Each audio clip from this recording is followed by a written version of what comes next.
Fala galerinha, beleza? Então, professor de História Diego Novaes, e na aula de hoje nós vamos falar sobre os povos nativos da América, das grandes civilizações que se formaram no continente americano, mas especificamente nós vamos falar dos maias, incas e astecas, tá? Modo de vida, sociedade, cultura, beleza? Então, vamos lá? Então pessoal, e antes de nós darmos início ao nosso conteúdo, vamos falar um pouquinho das habilidades e competências, ressaltando aí a questão da BNCC, a Base Nacional Comum Curricular, e a importância da base para os nossos estudos. Então, objeto de conhecimento é aquilo que nós vamos estar estudando hoje, é o nosso assunto que nós vamos estar discutindo, que são os povos da antiguidade, na África, os egípcios e no Oriente Médio mesopotâmicos, que nós já abordamos esse assunto, egípcios e mesopotâmicos, Ásia e nas Américas. América, nós vamos falar dos povos pré-colombianos hoje.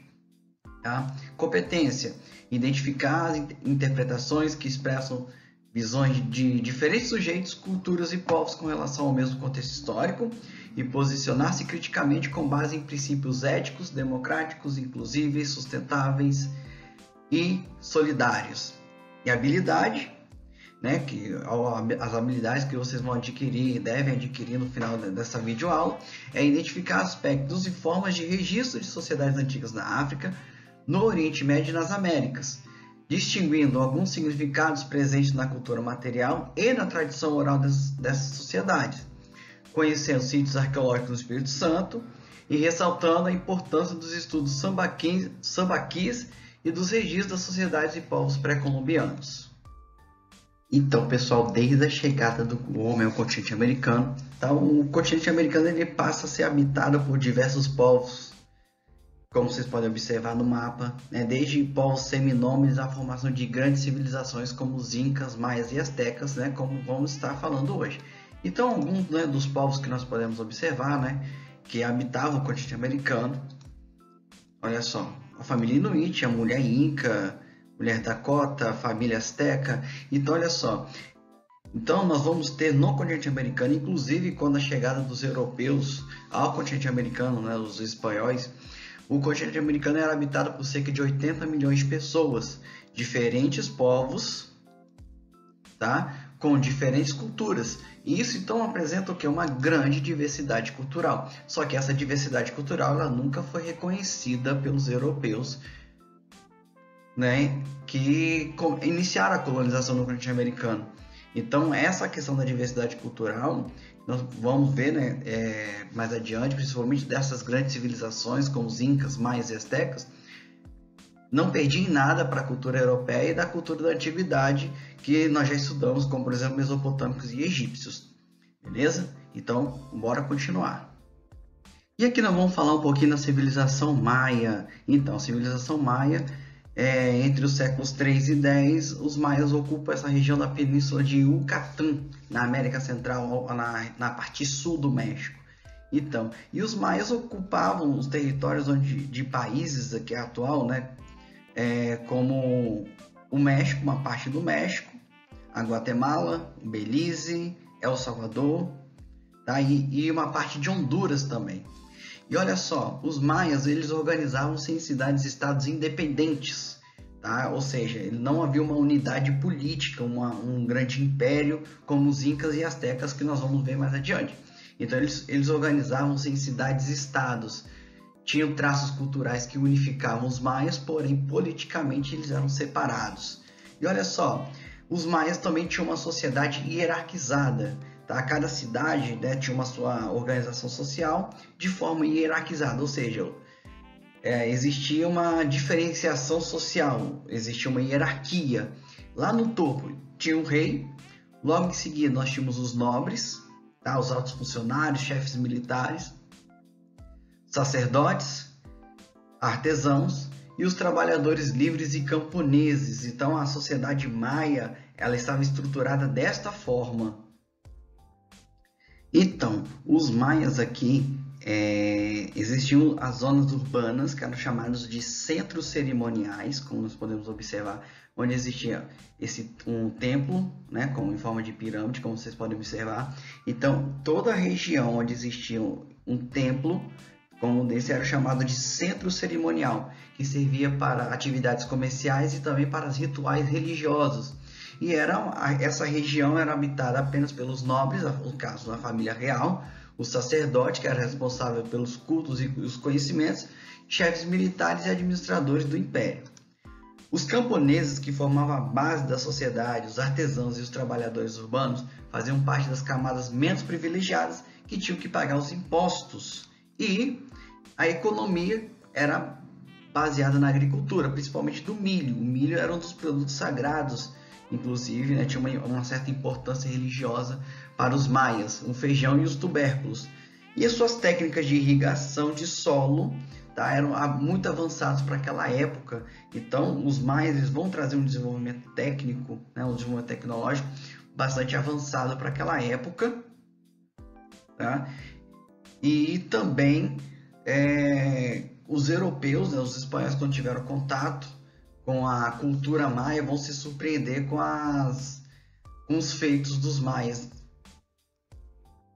E os maias, na sua cultura, eles trouxeram um grande desenvolvimento cultural, que olha só, os maias vão desenvolver uma série de conhecimentos em diversas áreas, tá? Como a astronomia, a matemática e a arquitetura também. Tá? Eles vão desenvolver um sistema de escrita chamado de glifos. Tá? Esse sistema de escrita chamado de glifos eram cerca de 800 sinais, e esses sinais poderiam representar um som ou um objeto. Então era muito parecido com a escrita hieróglifa do Egito e a escrita mesopotâmica. Tá? Aqui ó, um exemplo, tá, da escrita de glifo, né, dos maias. Aqui um exemplo da arquitetura da maia. E olha só, os maias também tinham 2 calendários. Tá? Um deles era chamado de Rabi, que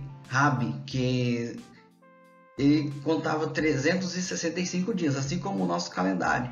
O outro contava 260 dias. E olha só, vocês por acaso já viram aquele filme chamado 2012? Então, o filme 2012 ele é baseado numa lenda maia. Tá? Que no dia 31 de dezembro de 2012 o mundo iria acabar. E olha só, os maias também desenvolveram um sistema matemático para contabilizar tanto na agricultura quanto a arrecadação de impostos. Então, e os maias vão ser um dos primeiros povos do mundo a utilizar o zero como número, tá? Algo inédito que até então outras civilizações até então da antiguidade, como os egípcios, os mesopotâmicos, gregos, romanos, não utilizavam zero. Os maias vão ser uma das primeiras civilizações a utilizar o zero. E vocês podem perceber também que o sistema de contagem ele é muito parecido com os algarismos romanos. Claro, tem as suas diferenças, mas se vocês forem reparar aqui, ó, como que o 1 é representado, o 2, olha aqui o 5, o 6. Então ele lembra um pouquinho, mas é claro, de maneira diferente, a organização dos algarismos romanos. Então, pessoal, e já a civilização asteca, que vai se estabelecer na região central do México, tá? Próximo ao lago Texcoco, por volta do ano 1325 da nossa era. Essa região aqui, ó, no mapa, ó. Essa região aqui chamada Texcoco, eles vão ocupar essa região por volta do ano de 1325, tá? Então essa região aqui, tá, do México, essa parte central aqui, ó, mapa, essa região aqui, ó, mais central do mapa, vai formar a civilização asteca.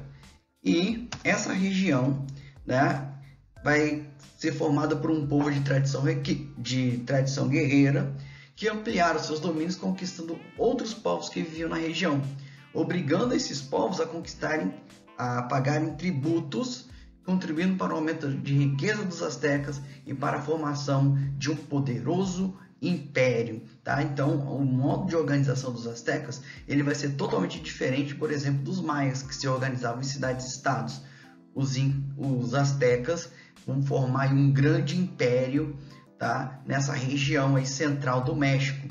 E os astecas eles tinham uma organização militar, era uma tradição muito presente, né, na civilização asteca, porque tinha um exército que era composto por homens bem treinados, tá? Olha aqui, ó, os tipos de guerreiros astecas. E as conquistas militares dos astecas eram feitas através de acordos, né? Eram de duas formas: através de acordos com os líderes das regiões. E se esses líderes eles não aceitassem a dominação dos astecas, aí ocorriam as invasões militares, onde os astecas tomavam esses territórios. Então os astecas eles chegaram a dominar vários povos ainda na formação de um grande e poderoso império. Então, pessoal, por certo vocês já viram, né, a bandeira do México. Então, a bandeira do México, ela tem uma lenda, né, que eles se inspiraram em uma lenda asteca para a criação da bandeira do México. Ah, mas que lenda é essa? Então, segundo a lenda, os astecas estavam, então, uma tribo nômade, encontravam-se a vaguear pelo México, pela região, claro, não tinha esse nome México ainda, tá, em busca de um sinal que lhes indicasse o sítio exato de onde deveriam construir sua capital. O deus da guerra, Huitzilopochtli, havia ordenado que procurasse uma águia pousada em cima de um cacto que crescia sobre uma rocha submersa num lago. A águia teria no bico uma serpente que acabara de caçar. E os astecas encontraram essa região, que é a região de Texcoco, onde eles fundaram a capital do império. Depois eles mudaram a capital para a cidade de Tenochtitlan. Então, e por que os mexicanos adotaram essa bandeira com base numa lenda asteca? Porque eles se consideram herdeiros dos astecas. Então, por isso, né, quando o Estado mexicano ele é criado, a bandeira ela surge a partir de uma lenda asteca como forma de reconhecer os mexicanos, se reconheciam como descendentes dos astecas, que era um povo guerreiro. Então, pessoal, já a sociedade asteca ela era hierarquizada e rigidamente dividida e era comandada por um imperador que tinha funções religiosas e também militares. Então, nós vamos ter aí a civilização asteca como uma espécie de estado teocrático, que estava organizado da seguinte forma: lá no topo, que nós podemos observar aqui, nós vamos ter o imperador, logo em seguida, os altos funcionários do império, sacerdotes, grandes comerciantes e artesãos e os camponeses, tá? Então, essa sociedade ela era rigidamente dividida e não havia possibilidade de ascensão social, porque os direitos e deveres eram estabelecidos de acordo com o seu nascimento. E já na cultura, os astecas eles desenvolveram uma série de técnicas agrícolas e construíram grandes obras de drenagem. Olha só a organização de uma cidade asteca. Olha só as áreas de cultivo, de irrigação, então ruas largas e totalmente planejadas, diferente do Brasil atual. Então, quando os espanhóis chegam à capital do império e se deparam com toda essa organização, os espanhóis ficam impressionados com a questão da arquitetura das cidades astecas. Tá? E para você construir um tipo de cidade dessa, você precisa de ter conhecimento em geometria, matemática, tá? E a construção das áreas de drenagem e de canalização da água, você também precisa de cálculos matemáticos e de engenharia. Então, os astecas desenvolveram esse saber, desenvolveram esse tipo de conhecimento. Além disso, objetos de ouro e prata e artigos de pinturas, também como nós podemos observar. Várias dessas obras de arte astecas estão espalhadas por vários museus na Europa. Claro que foi levado, né, pelos colonizadores na conquista da América, foram levados para a Europa para a exposição nos palácios reais, que os próprios europeus se impressionavam com a arte de astecas, maias e incas. Já na religião, os astecas eles eram praticantes do politeísmo, ou seja, eles acreditavam em vários deuses. E esses deuses tinham uma relação com elementos da natureza, e esses deuses seriam capazes de controlar a vida e a morte. Olha só, por exemplo, Quetzalcóatl, a serpente emplumada, divindade da vida, da morte, da fertilidade e da ressurreição. Huitzilopochtli era considerado deus do sol e também o da guerra. E nós vamos Tezcatlipoca, eu sei lá, não sei a pronúncia desses nomes, tá? Era o deus da noite e além de ser a divindade do fogo e da morte.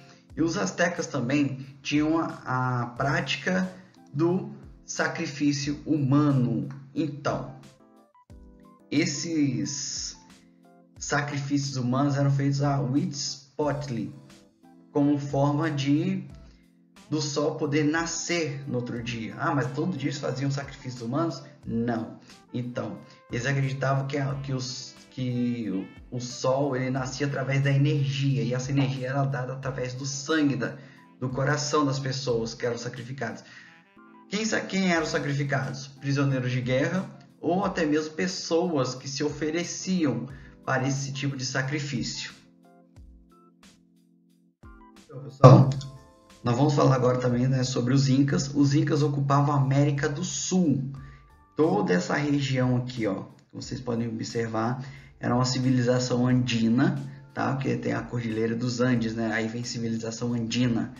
E esse território que formou o Império Inca, ele corresponde atualmente essa região aqui, ao sul da Colômbia, o Equador, Peru, Bolívia, Chile e uma parte aqui da Argentina. Então, é mais ou menos essa região aqui, ó, que formava o Império Inca, tá? Ocupando então o Império Inca, né, o país que ocupa esse território hoje é Colômbia, Equador, Peru, Bolívia, Argentina e o Chile. Então, o Império Inca ele foi um estado-nação que se formou na América do Sul entre 1200 e durou até 1533, tá? com a chegada dos conquistadores espanhóis e com a execução do imperador Atahualpa em 1533. Apesar do Império Inca ser composto, né, por diversos grupos étnicos, o Império em si ele era comandado por uma elite política e social formada apenas por Incas, tá? Como aqui, ó, o Inca, que era chamado também de Sapa Inca, que era o imperador. Logo aqui nós vamos ter os governadores, tá? E famílias de nobres. Aqui nós vamos ter os governadores de província, chefes militares, altos funcionários do governo, os Ailus, que eram o povo, e os Ianas, que eram os escravos. E a capital do império era a cidade de Cusco, que na língua quechua, tá? Inclusive o quechua era imposto aos povos dominados, tá? Os incas davam uma certa liberdade religiosa aos povos conquistados, desde que eles pagassem os impostos, porém eles tinham que ser obrigados a aprender a língua quechua, que era a língua dos incas. E a cidade e o nome Cusco, que era a capital do Império Inca, significava o umbigo do mundo, tá? E o império ele abrangia diversas nações e mais de 700 idiomas diferentes, sendo que o mais falado, devido a essa própria imposição dos incas, era o quechua. Então, na cultura inca, tá, os incas desenvolveram o quipu, que era um sistema de contagem que auxiliava o controle de diversas atividades cotidianas, como a produção agrícola e também a arrecadação de impostos. Então, o quipu era essa corda colorida aqui com vários traços, e cada traço colorido, cada ponta colorida se representava uma espécie de contagem, tá? E também os incas eles eram politeístas, né? Eles acreditavam em vários deuses, tá? E os incas também vão desenvolver um sistema, tá? Como boa parte das suas terras ficavam nos Andes, em partes muito altas e com uma área bastante acidentada. Então os incas eles desenvolveram um sistema de terraços agrícolas, como essas áreas aqui, ó, tá? Vocês podem observar, e aqui eles cultivavam vários alimentos. E aqui nós temos a ruína, né, de uma cidade inca, né, em Ingaripirca, no atual Equador. E como foi falado, né, o Império Inca ele se estendeu aí por grande parte da América do Sul. Então, pessoal, nós estamos chegando aí ao fim desta aula. Espero que você tenha gostado. E só fazer uma observação antes de nós encerrarmos, é que nós vimos que civilizações antigas, tá, que surgiram antes de Cristo, 3, 4, 5 mil antes de Cristo, como o Egito, a Mesopotâmia, construíram pirâmides. E nós vimos também que maias, incas e astecas também construíram pirâmides. E olha só, esses povos eles nunca tiveram contato entre si. Tanto é que são milênios e milênios de diferença de espaço-tempo entre um e outro. Porque os mesopotâmicos e egípcios, por exemplo, surgiram há cerca de 4 mil anos antes de Cristo. E os maias, incas e astecas surgiram mais de 1000 anos depois de Cristo. Então foram povos que nunca tiveram contato entre si. Então, pessoal, como eu estava dizendo, espero que vocês tenham gostado. Espero que essa videoaula possa ajudar no conteúdo de vocês, nos estudos e na resolução das atividades. Beleza? Então, agora estou indo. Beleza? Então, até breve.